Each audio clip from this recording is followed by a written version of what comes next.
نحمده ونصلي على رسوله الكريم اما بعد فاعوذ بالله من الشيطان الرجيم بسم الله الرحمن الرحيم رب اشرح لي صدري ويسر لي امري واحلل عقدة من لساني يفقهوا قولي۔ فتنوں کے دور میں ہمیں کیا کرنا چاہیے؟ آئیے اس سلسلے میں رہنمائی کے لیے صحیح بخاری کی طرف رجوع کرتے ہیں کہ ایسے حالات میں ہمارا عملی رویہ کیا ہونا چاہیے۔ حضور اکرم صلی اللہ علیہ وسلم نے ہمیں ان حالات میں کیا تعلیم دی؟ باب ما جاء فی قول اللہ تعالی واتقوا فتنة لا تصیبن الذین ظلموا منکم خاصہ وما كان النبی صلی اللہ علیہ وسلم يحذر من الفتن۔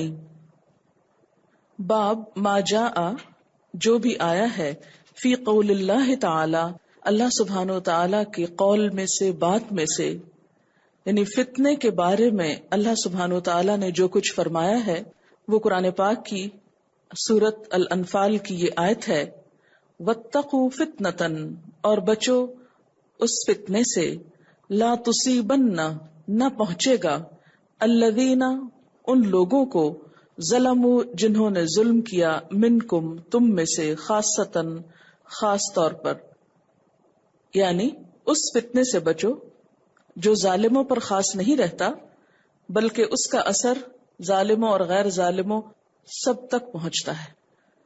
تو بنیادی طور پر کیا بتایا جا رہا ہے کہ فتنے سے بچنے کی کوشش کرو، فتنوں سے پناہ مانگو، فتنوں سے بچاؤ کرو، کیونکہ جب کوئی فتنہ پھیلتا ہے تو پھر اس کی سزا یا اس کا اثر یا اس کا نتیجہ صرف وہ لوگ نہیں بھگتتے جو اس فتنے کا سبب ہوتے ہیں یا اس سے متعلق ہوتے ہیں، بلکہ وہ ان تک بھی جا پہنچتا ہے جن کا براہ راست اس میں نہ کوئی قصور ہوتا ہے نہ وہ اس میں کسی بھی طرح شامل ہوتے ہیں۔ یہ بالکل ایسا ہی ہے کہ جب ایک وبا پھیلتی ہے، ایک وائرس پھیلتا ہے، ایک بیماری پھیلتی ہے، تو وہ صرف ان لوگوں تک نہیں رہتی جنہوں نے کوئی بد پرہیزی کی ہوتی ہے یا جو اس کا پہلا ٹارگٹ ہوتے ہیں، بلکہ جب وہ پھیلنے لگتی ہے تو بہت سے صحت مند غیر متعلقہ افراد کو بھی اپنی لپیٹ میں لے لیتی ہے، اور اس طرح بہت سی بے گناہ جانیں ہلاک ہو جاتی ہیں۔ اسی طرح جب کسی ملک میں، کسی علاقے میں، کسی جگہ پر کوئی فتنہ پھیلتا ہے تو اس کے نتیجے میں بہت سے بے گناہ انسان اور بہت سے معصوم لوگ اس کا شکار ہو جاتے ہیں۔ اس لیے ہمیشہ فتنوں سے پناہ مانگنی چاہیے، اللہ تعالیٰ کی حفاظت طلب کرنی چاہیے۔ فتنے کا لفظی مطلب سونے کو آگ میں تپانا۔ فتنہ کا لفظی معنی کیا ہوتا ہے؟ یعنی ڈکشنری میننگ بنیادی طور پر لفظ کہاں سے؟ سونے کو آگ پہ تپانا۔ مثلاً آپ جیولر کے پاس لے کر جاتے ہیں اپنی انگوٹھی اور کہتے ہیں یہ سونے کی ہے، آپ اس کی قیمت لگائیے، تو اس کی اصل حقیقت پتہ کرنے کے لیے کہ یہ کس قیمت کا سونا ہے یا کس حیثیت کا ہے، تو عام طور پہ کیا ہے کہ اس کو گرم کر کے دیکھا جاتا ہے، تو گرم کرنے سے اس کی اصل حالت سامنے آنے لگتی اور مزید پگھلا کر اس کا کھرا کھوٹا ہونا بھی معلوم کیا جاتا ہے کہ اس کی اصلیت کیا ہے۔ تو اسی طرح فتنے کے معنی آزمائش بھی ہے، گناہ بھی ہے۔ فتنہ عام طور پر، آزمائش عام طور پر لوگوں کے کھرا کھوٹا ہونے کی پہچان کے لیے بھی آتی ہے۔ یعنی فتنے کو اگر آزمائش کے معنی میں لیا جائے تو اس سے کیا ہوتا ہے کہ جب کوئی فتنہ آتا ہے یا آزمائش آتی ہے یا ان یوزول سچویشن ہوتی ہے تو اس میں لوگوں کی اصلیت کھل جاتی، لوگوں کے ایمان کی حالت پتہ لگنے لگتی ہے، لوگوں کا اندر باہر آنے لگتا ہے جو عام نارمل سچویشن میں آپ نہیں پہچان سکتے۔ فتنہ کبھی عذاب کے معنی میں بھی آتا ہے، جیسے ایک آیت میں آتا ہے ذوقوا فتنتکم۔ فتنے سے مراد گناہ بھی ہوتا ہے، یعنی فتنہ آزمائش کے معنوں میں بھی، فتنہ عذاب کے معنوں میں، فتنہ گناہ کے معنوں میں بھی، جس کی سزا عام ہوتی ہے۔ اور عام طور پر فتنہ کب پھیلتا ہے، اس کا سبب کیا ہوتا ہے؟ جب لوگ دوسروں کو برائی سے نہیں روکتے تو پھر برائیاں اتنی عام ہو جاتی ہیں کہ وہ لوگ جو ڈائریکٹلی کسی برائی میں ملوث نہیں بھی ہوتے وہ بھی اس کا شکار ہو جاتے، ان تک بھی اس کا اثر پہنچتا ہے. مثلا اگر کسی بستی کے اندر بہت گندگی پھیل جائے تو اس کی بو صرف ان تک نہیں پہنچے گی جنہوں نے وہ گندگی پھیلائی ہوگی، دوسروں تک بھی پہنچے گی اگر دوسرے لوگ اس گندگی کے پھیلانے والوں کو روکیں گے نہیں، پکڑیں گے نہیں. اسی طرح جب کسی معاشرے کے اندر کوئی برا کام ہوتا ہے اور دوسرے لوگ دیکھتے رہتے ہیں اور وہ آگے بڑھ کر روکتے نہیں، اس کو ختم کرنے کی کوشش نہیں کرتے، تو نتیجہ کیا ہوتا ہے کہ ان گناہوں کی جو سزا ہوتی، اس کا جو اثر ہوتا ہے، پھر اس کا شکار سب لوگ ہو جاتے ہیں، اور وہ تمام بھی جو خود برا نہیں کر رہے ہوتے. تو یہاں جب یہ فرمایا گیا وَاتَّقُوا فِتْنَةً، بچو فتنے سے، تو مراد یہ ہے اس گناہ سے جس کا اثر صرف ظالموں تک یعنی گناہ کرنے والوں تک ہی نہیں ہوگا، خاصتاً یعنی خاص طور پر جنہوں نے یہ غلطی کی انہی تک نہیں رہے گا بلکہ دوسروں تک بھی جا پہنچے گا. مثلا آپ صلی اللہ علیہ وسلم نے وہ ایک مثال دی تھی برائیوں سے نہ روکنے والوں کے لیے کہ ایک کشتی جس میں بہت سے لوگ سوار ہوں اور ایک شخص آگے بڑھ کے اس میں سوراخ کرنے لگے، اگر لوگ اس کا ہاتھ نہیں پکڑیں گے تو نتیجہ کیا ہوگا؟ کشتی میں سوراخ ہونے کی صورت میں پانی کشتی کے اندر بھر جائے گا اور وہ بھی ڈوبے گا جس نے سوراخ کیا، اور وہ سارے بھی ڈوبیں گے جو تماشا کھڑے دیکھتے رہے. تو اس سے پتہ یہ چلتا ہے اس آیت سے کہ عام طور پر مصیبتیں، فتنے، آزمائشیں، سزائیں عموماً اس وقت آتی ہیں جب زمین میں اللہ کی نافرمانی، ناشکری اور گناہ بہت پھیل جاتے ہیں. وَمَا كَانَ النَّبِيُّ صلی اللہ علیہ وسلم، اور جو تھے نبی صلی اللہ علیہ وسلم، يُحَذِّرُ مِنَ الْفِتَنِ، خبردار کرتے، ڈراتے، بچنے کو کہتے فتنوں سے.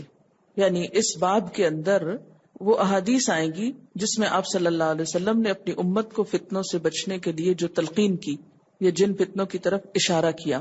اصل میں ایسی احادیث ہر دور میں جب ان کی تفسیر کی گئی تو لوگوں نے اپنے اپنے دور کے اعتبار سے ان کی مثالیں بیان کی.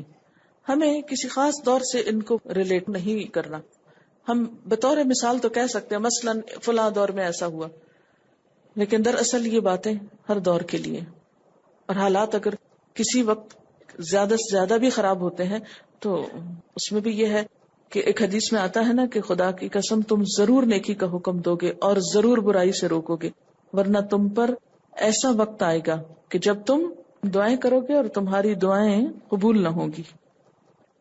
حدثنا ابو نعیم حدثنا ابن عیینۃ عن الزہری وحدثنی محمود اخبرنا عبد الرزاق اخبرنا معمر عن الزہری عن عروۃ عن اسامۃ بن زید قال اشرف النبی صلی اللہ علیہ وسلم على اتم من آطام المدینۃ فقال هل ترون ما ارى قالوا لا قال فإني لأرى الفتن تقع خلال بیوتکم كوقع القطر.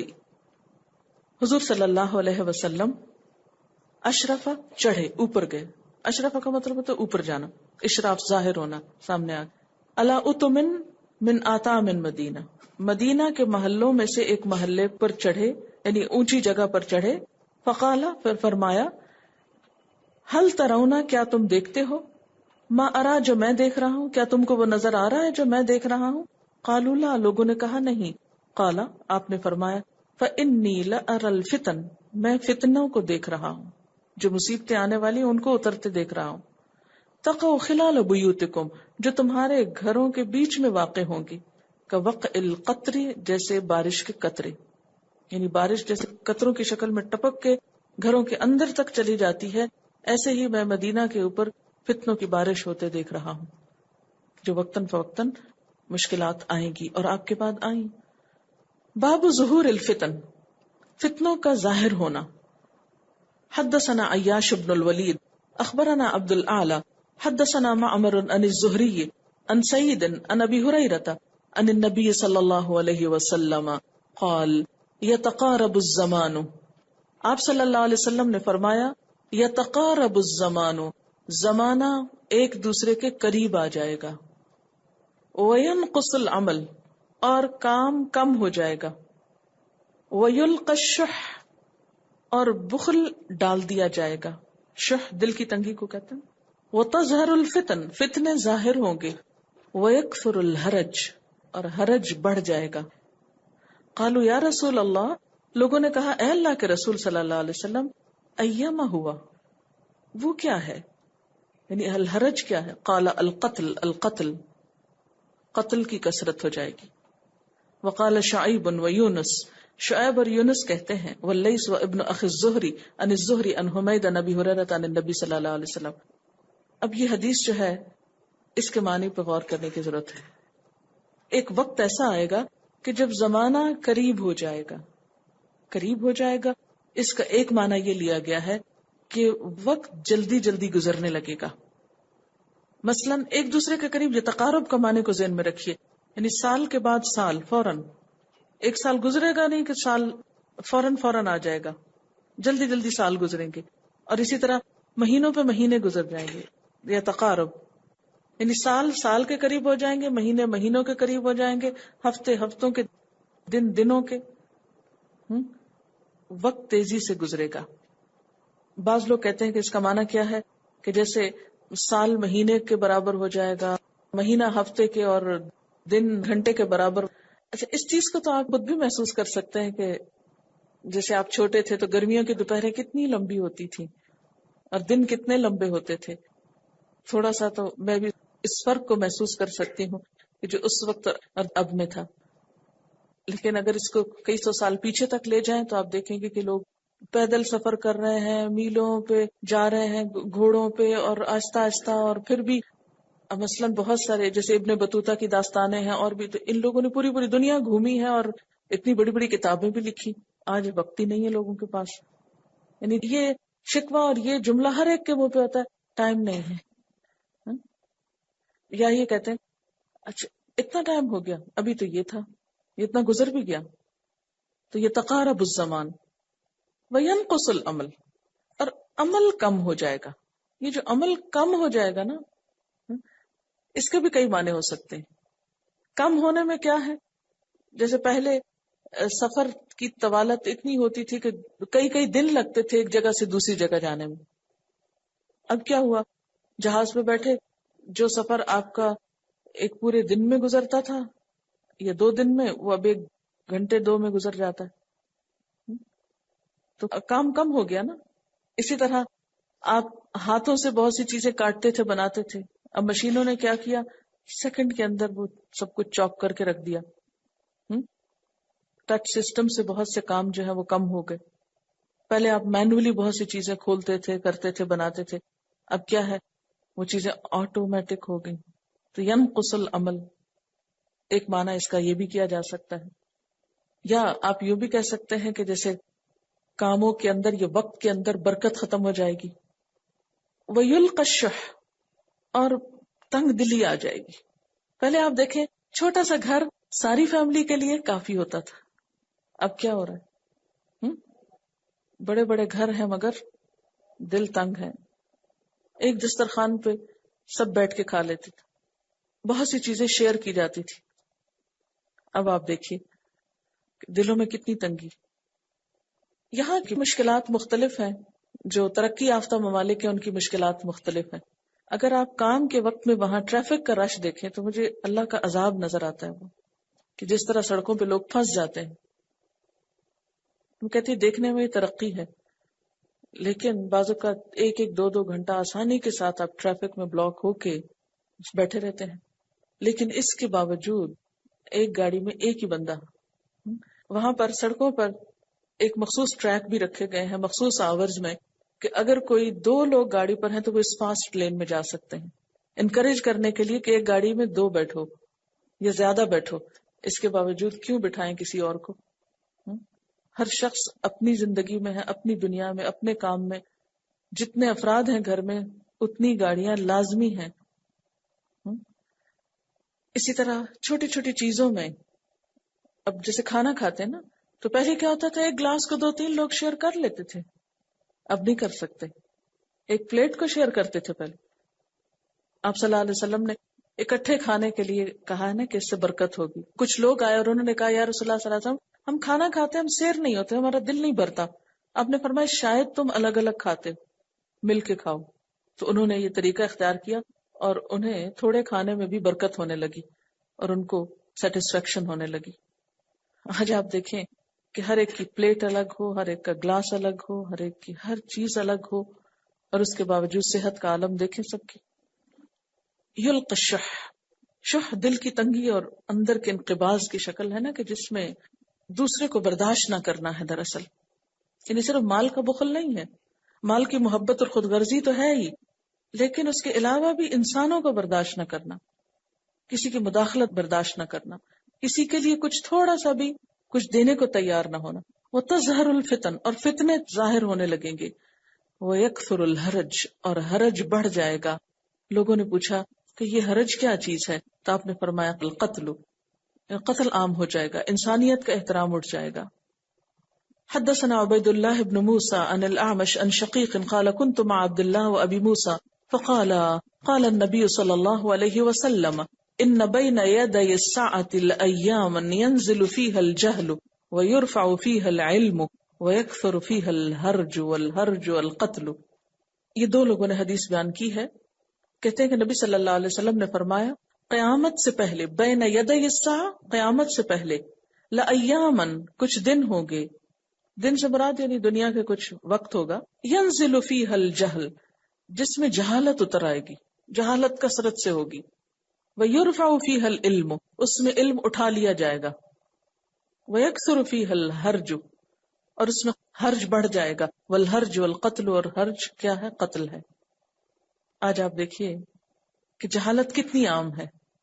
کہنے کو ہم مسلمان ہیں، لیکن کسی اور کو چھوڑ دیجیے، ہم اپنے بارے میں جانیں کہ ہم خود اپنے دین کو کتنا جانتے ہیں. ماسٹرز کو آپ دیکھیں کہ بڑی بڑی ڈگریاں ہیں، علم کا شہرا ہے، لیکن اس کے باوجود جہالت کی کتنی کثرت ہے. اور خصوصاً امت مسلمہ میں دین اور دنیا دونوں اعتبار سے جتنا شور ہے علم عام کرنے کا، اتنی ہی جہالت عام، پتہ ہی نہیں. ایک اور حدیث میں آتا ہے کہ علم اٹھا لیا جائے گا، اور علم کس طرح اٹھا لیا جائے گا؟ علماء کے اٹھنے سے. یعنی ایک کے بعد ایک فوت ہوتے جائیں گے لوگ، اور ان کی جگہ لینے والا کوئی نہیں ہوگا. اور آج آپ دیکھیں کہ جگہ کس طرح لیں، اس لیے کہ ہم نے اپنے ذہین بچوں کو دنیا کے پیچھے لگا دیا. وہ دین کے علم کے لیے تھوڑے مخصوص ہوئے. اب وہ کیا نتیجہ نکل رہا ہے اس کا کہ ہر چیز میں ماہرین موجود ہیں، دین کے ماہرین کی کمی ہو رہی ہے. دن بدن ایک جاتا ہے تو دوسرا اس کی جگہ لینے والا کوئی نہیں ملتا. بہت سی چیزوں کے لیے شارٹ کٹس موجود ہیں، علم کے لیے شارٹ کٹ کوئی نہیں، اس لیے اس کی ریپلیسمنٹ مشکل ہے.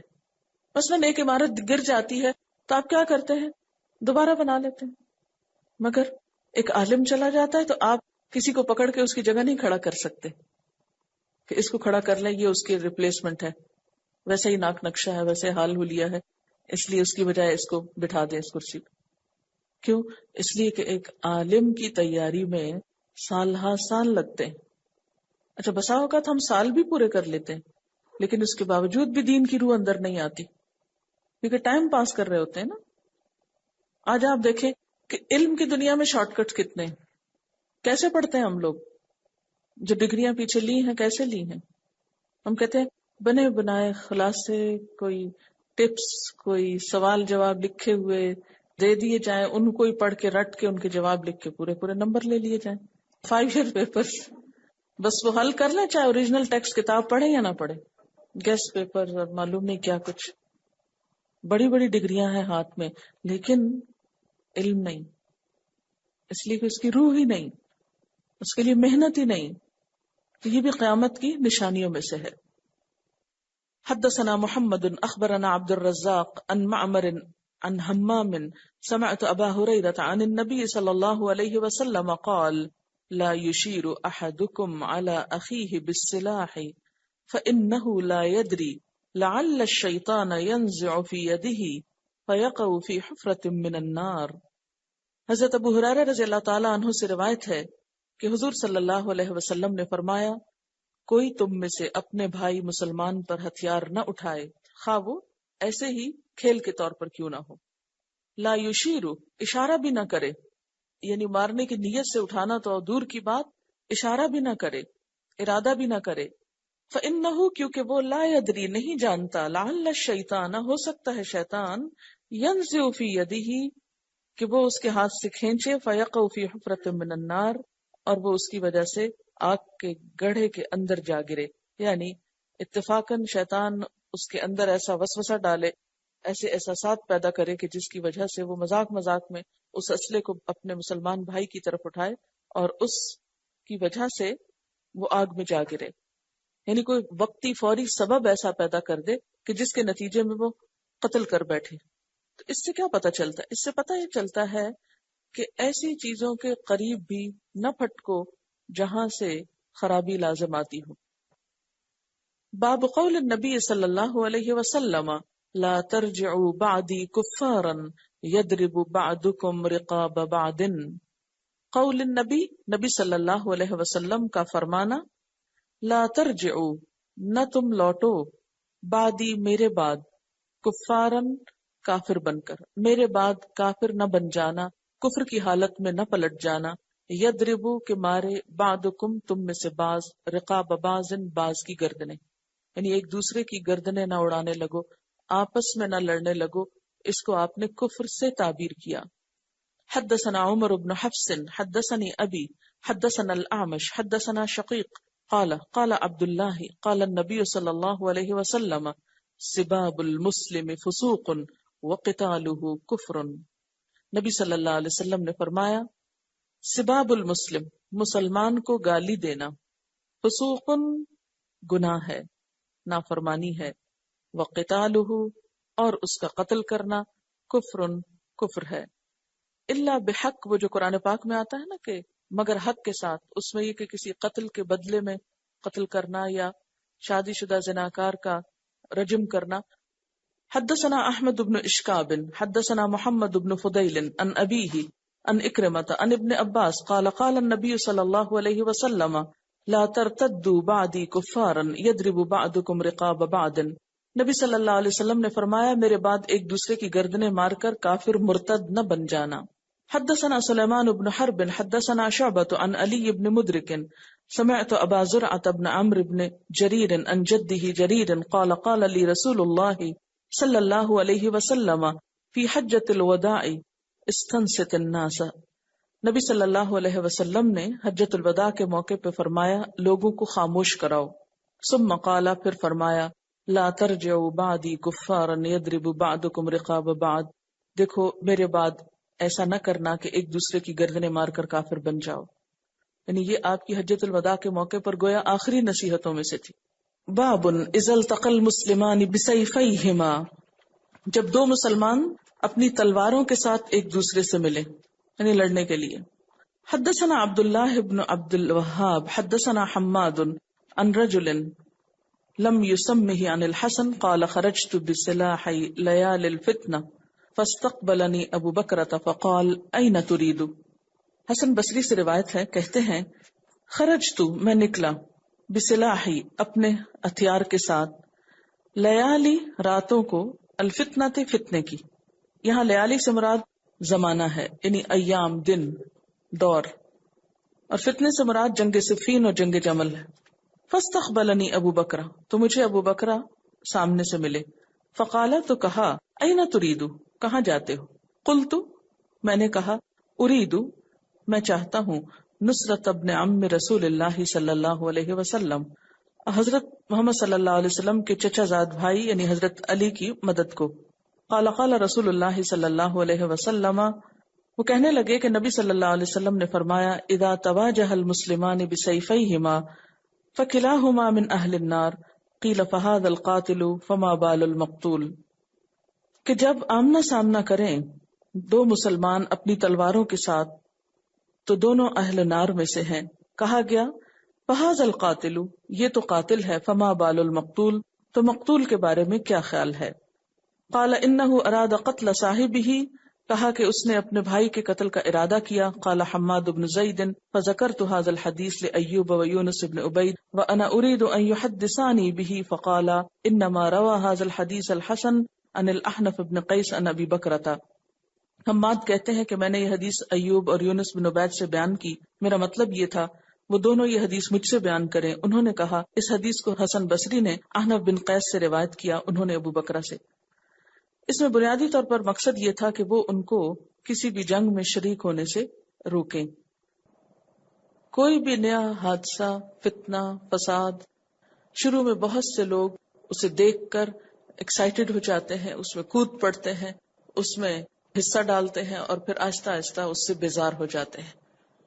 اور بہت سے لوگ جسٹ فار انجوائمنٹ ان فتنوں کو بڑھاتے ہیں، کیونکہ نئے سرے سے جب انسان کوئی چیز دیکھتا ہے تو چاہے وہ اچھی ہو یا بری ہو، ہر شخص اس طرف متوجہ ہو جاتا ہے، اور ہر شخص یہ اپنی ذمہ داری سمجھتا ہے کہ کسی نہ کسی طرح اس میں جا گھسے.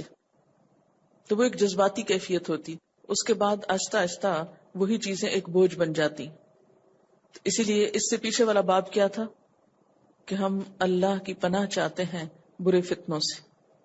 یعنی نہ فتنوں کو دعوت دینی چاہیے، نہ ان کا انتظار کرنا چاہیے، اور نہ ان پہ ایکسائٹمنٹ ہونی چاہیے، اور نہ ان میں کودنا چاہیے. ان کا آخر جتنا بھیانک ہے، اس کی ابتدا کو بھی اتنا ہی بھیانک سمجھنا چاہیے. ان کے آنے سے پہلے ہی اللہ تعالی کی حفاظت مانگنی چاہیے، اس کی پناہ میں آنا چاہیے.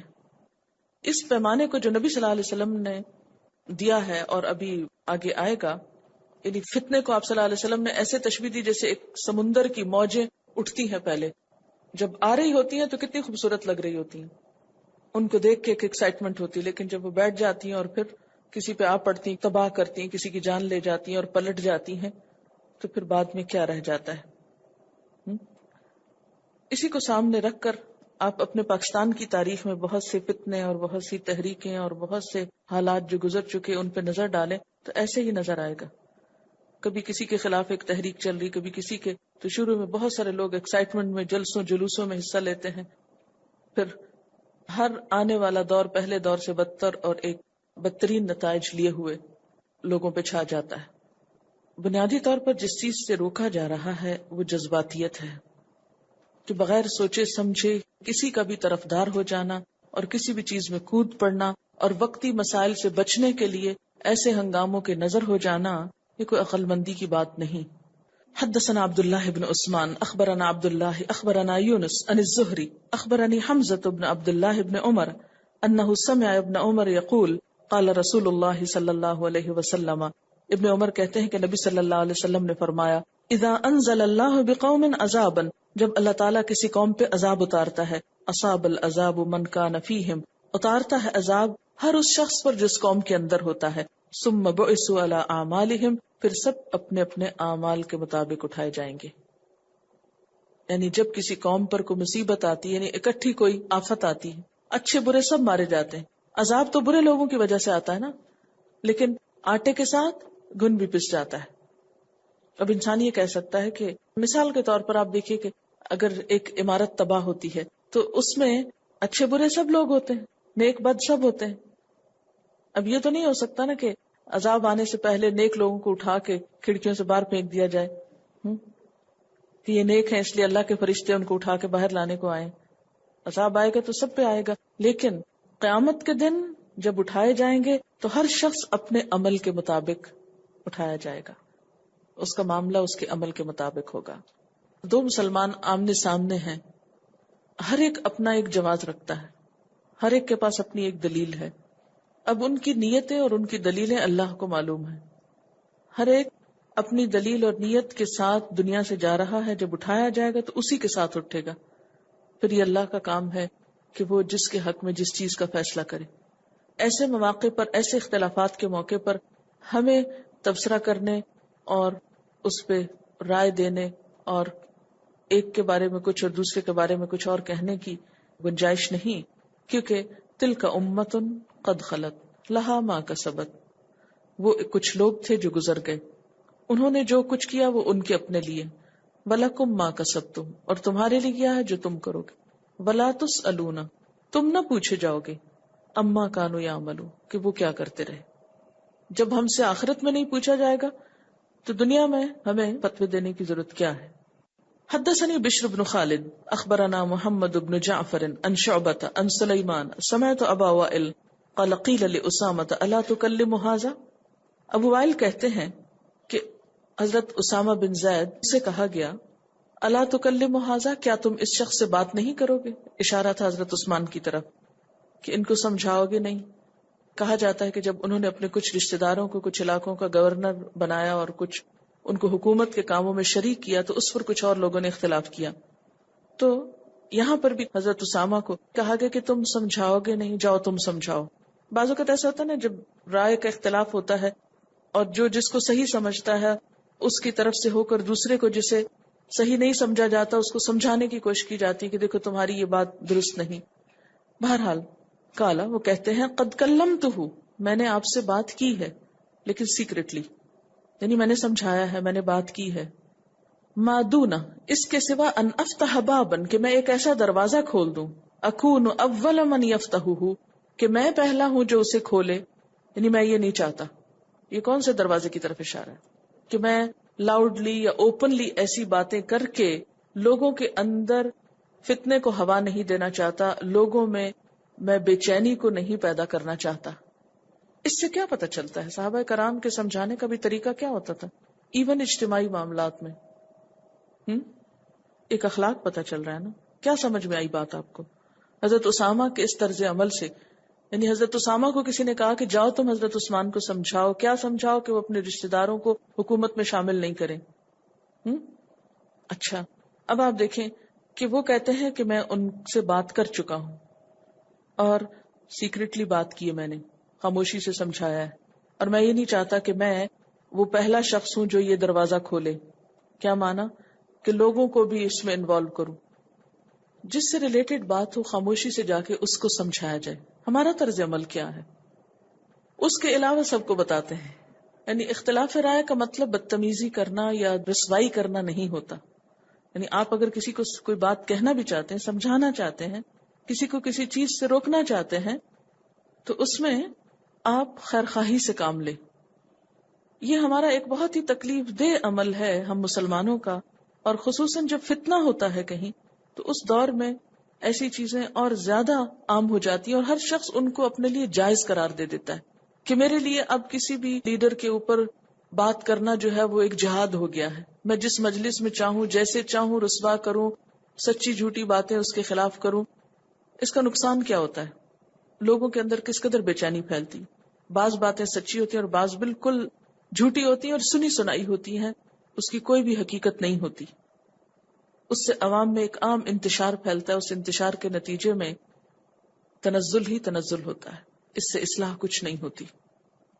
اپنے بارے میں سوچیں کہ مثلاً آپ کو کسی بھی شخص سے اختلاف رائے، کوئی بھی ہو سکتا ہے، گھر میں آپ دیکھتے ہیں مثلاً آپ کے خاندان کے کسی بزرگ نے کیا جو کہ آپ کو اسلامکلی درست نہیں لگتا یا اخلاقی طور پہ درست نہیں لگتا، کیونکہ بڑے ہونے کا مطلب یہ نہیں معصوم عن الخطا ہونا کہ انسان غلطیوں سے بھی پاک ہو گیا.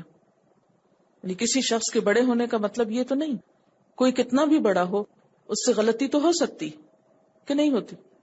کوئی استاد ہو سکتا ہے، کوئی والد ہو سکتا ہے، کوئی عمر میں، علم میں، رتبے میں، مرتبے میں، مقام میں آپ سے بڑا ہو سکتا ہے.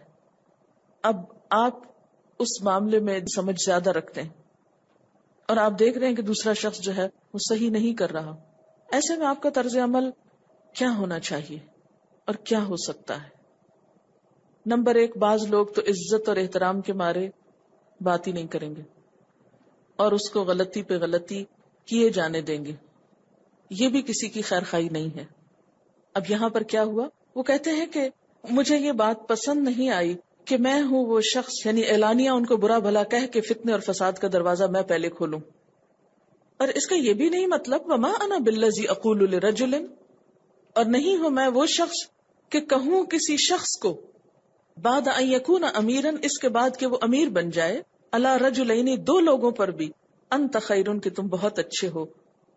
یعنی نہ تو میں کسی کو پبلکلی کرٹیسائز کروں گا اور نہ ہی اس کی خوشامد کروں گا. تو دونوں انتہاؤں کے بیچ میں کیا کروں گا؟ اعتدال کی راہ اختیار کروں گا. یعنی کوئی شخص اگر 2 لوگوں پر بھی امیر ہو جائے، پورے ملک کی امارت تو ایک طرف، 2 لوگوں پر بھی اگر کسی تیسرے کو ذمہ دار بنا دیا جائے تو اس میں کیا ہے کہ میں اس کی پبلکلی خوشامد نہیں کروں گا. بعدما سمعت من رسول اللہ صلی اللہ علیہ وسلم، اس کے بعد کہ میں نے رسول اللہ صلی اللہ علیہ وسلم کو یہ کہتے ہوئے سنا تھا، یقول، آپ نے فرمایا، یجاء برجل، لایا جائے گا ایک شخص، فیطرح فی النار، وہ آگ میں پھینکا جائے گا. فَيُطْحَنُ فِيهَا، پھر اس میں گھمایا جائے گا. كَطَحْنِ الْحِمَارِ، طحینہ کہتے ہیں نا چکی کو، یعنی گھسیٹا جانا، گھمایا جانا. فَيُطْحَنُ فِيهَا، تو اس میں گھمایا جائے گا. كَطَحْنِ الْحِمَارِ بِرُحَاهُ، جس طرح گدھا چکی کے گرد گھومتا ہے. کولو کا بیل دیکھا، یعنی وہ اس کے گرد گرد گھومتا نا، گول گول گول چکر کھاتے رہتے ہیں، اور وہ بیچ میں سے وہ جس چیز کا تیل نکالنا ہوتا ہے تو وہ اس کے اندر پستی رہتی. ایک ہوتی نا چکی ہاتھ کی، اور ایک ہوتی ہے ایک جانور کو باندھ کے، گدھے یا کسی بیل وغیرہ کو باندھ کے اس کو چھوڑ دیا جاتا ہے اور وہ گول گول چکر کھاتا ہے. تو کہا کہ قیامت کے دن وہ شخص اسی طرح دوزخ میں گھومے گا جس طرح ایک گدھا چکی کے گرد گھومتا ہے. فَيُطِيفُ بِهِ أَهْلُ النَّارِ، تو اہل النار آگ والے اس کے گرد کٹھے ہو جائیں گے. فَيَقُولُونَ، پھر وہ کہیں گے، اے فلان، اے فلان شخص، أَلَسْتَ كُنْتَ تَأْمُرُ بِالْمَعْرُوفِ وَتَنْهَىٰ عَنِ الْمُنْكَرِ، تم وہ نہیں ہو جو لوگوں کو نیکی کا حکم دیتے تھے اور برائی سے روکتے تھے. فَيَقُول، تو وہ کہے گا، إِنِّي كُنْتُ آمُرُ بِالْمَعْرُوفِ، ہاں میں نیکی کا حکم دیتا تھا، وَلَا أَفْعَلُهُ، اور میں خود نہیں کرتا تھا اس کو. وَأَنْهَىٰ عَنِ الْمُنْكَرِ، اور میں برائی سے روکتا تھا، وَأَفْعَلُهُ، اور خود اس کو کرتا تھا. یعنی عام دوزخیوں سے بھی بڑھ کر اس شخص کی سزا ہوگی جو لوگوں کو تو نیک بننے کی تلقین کرے اور خود اپنی طرف توجہ نہ کرے، لوگوں کو تو برائی سے روکے اور خود انہی برائیوں میں مبتلا رہے. یعنی جس برائی کو وہ لوگوں کے لیے ناپسند کرے، خود اس میں مبتلا ہو. حضرت اسامہ نے اس موقع پہ یہ حدیث کیوں سنائی؟ کہ میں تلقین کر رہا ہوں اور میں ایک بات کو سمجھا رہا ہوں، اور میں اس کو پبلکلی اس لیے نہیں کرنا چاہتا کہ اس سے اور بھی بہت سے لوگوں کا دھیان ایسی باتوں کی طرف چلا جائے گا، اور لوگوں میں تو میں لیڈر بن جاؤں گا. یہ لیڈر بننے والی بات ہوتی ہے نا. مثلا میں یہاں بیٹھ کر، اس مائک میرے ہاتھ میں ہے، تو میں کسی کو بھی برا بھلا کہنا شروع کر دوں یا کسی کی بھی تعریفوں کے پل باندھوں، تو اس سے کیا ہوگا کہ شاید میں ایک لیڈر بن جاؤں، کو اوپینین دے کے کہ ہاں ہاں یہ بات تو بہت مزے کی ہے، لوگ اس کو انجوائے کریں اور ہو سکتا ہے تالیاں بجائیں. لیکن اتنے سارے لوگوں کا دھیان ایک ایسی بات کی طرف لگا کر خود اپنی عملی زندگی میں کوئی تبدیلی نہ ہو، تو یہ ایک مذاق کی بات نہیں ہے. آج آپ دیکھیں کہ ہو کیا رہا ہے نا، چھوٹے چھوٹے مواقع پر آگ بھڑکا کے لوگوں کے درمیان دنیاوی اعتبار سے تو بہت عزت اور شان و شوکت مل جاتی، بہت اپریسیشن بعض اوقات ملتی، لیکن اللہ کے ہاں جواب دہی بھی بہت بڑی ہے. اس لیے غیر محتاط باتیں کرنا اور بے وجہ اوپینین دیتے رہنا اور مشورے دیتے رہنا، اس چیز سے پرہیز کرنے، بچنے اور احتیاط برتنے کی ضرورت ہے. اب دیکھیے ہماری اخباریں صرف بیانات سے بھری ہوتی، یہ بیان دینے سے ہی تو پرہیز کر رہے ہیں. یہاں پر یہ آپ دیکھیں نا کہ ایک طرح سے وہ بیان نہیں دے رہے، لوگوں نے کہہ رہے ہیں آپ کیوں نہیں کچھ کہتے، آپ کہیں ان کو. تو ایک طریقہ کیا تھا کہ حضرت اسامہ جو تھے وہ حضرت عثمان کی پالیسیز کو پبلکلی کرٹیسائز کر کے، اگر اس دور میں نیوز پیپرز ہوتے، اخبار ہوتے، ٹیلی ویژن ہوتے، تو ان کی ہیڈ لائنز آتی کہ آج اس بات پر اسامہ بن زید نے یہ بات کہی ہے، تو لوگ بھی جن کا دھیان نہ بھی ادھر ہوتا وہ بھی لپک پڑتے، اوہ اچھا یہ کہا. ایک ایکسائٹمنٹ تو ہوتی لوگوں میں، تبصرے شروع ہو جاتے، لیکن نتیجہ کیا نکلتا؟ کیا اس سے اصلاح ہو جاتی؟ آج ہم سب کو اپنے رویوں کو پرکھنے اور پھر اصل کی طرف لوٹنے اور اس کی روشنی میں دیکھنے کی ضرورت ہے، اور اس کے مطابق اپنے حالات کی اصلاح کی ضرورت ہے. وَأَنْ أَبِي هُرَيْرَةَ، حضرت ابو ہریرہ رضی اللہ تعالی عنہ سے روایت ہے، قال، کہتے ہیں، قال رسول اللہ صلی اللہ علیہ وسلم، رسول اللہ صلی اللہ علیہ وسلم نے فرمایا، بادروا، جلدی کرو، جلد کر لو، بالاعمال، اعمال یعنی عمل کرنے میں جلدی کرو، فتنن، فتنوں کے ڈر سے، یعنی اس سے پہلے کہ کوئی فتنہ آ پڑے اس سے پہلے جو نیکی کا کام کرنا ہے کر لو. فتنے بھی ایسے ہوں گے کقطع اللیل المظلم، اندھیری رات کے ٹکڑوں کی طرح. رات کے اندھیرے میں جیسے انسان کو پھر اپنا ہاتھ بھی سجائی نہیں دیتا، کہ اس میں انسان کو پھر پتہ نہیں چلتا کہ اسے کس طرف جانا ہے. اور ان فتنوں کی وجہ سے انسان کا حال کیا ہوگا؟ یصبح صبح کرے گا، الرجل ایک شخص، مؤمنن ایمان کی حالت میں، ویمسی اور شام کرے گا کافرن کفر کی حالت میں۔ صبح کو مومن اٹھے گا لیکن شام ہونے سے پہلے کافر ہو چکا ہوگا۔ ویمسی مؤمنن شام کو مومن ہوگا، ویصبح کافرن اور صبح تک کافر ہو چکا ہوگا۔ کیسے؟ یبیع بیچے گا، دینہ اپنے دین کو، بعرض من الدنیا دنیا کے تھوڑے سے سامان، عرض المتاع الحیات الدنیا، عرض کہتے ہیں نا تھوڑا سا سامان، دنیا کے تھوڑے سے سامان کے عوض وہ اپنے دین کو بیچ ڈالے گا دنیا کی خاطر۔ رواہ مسلم، مسلم نے روایت کیا۔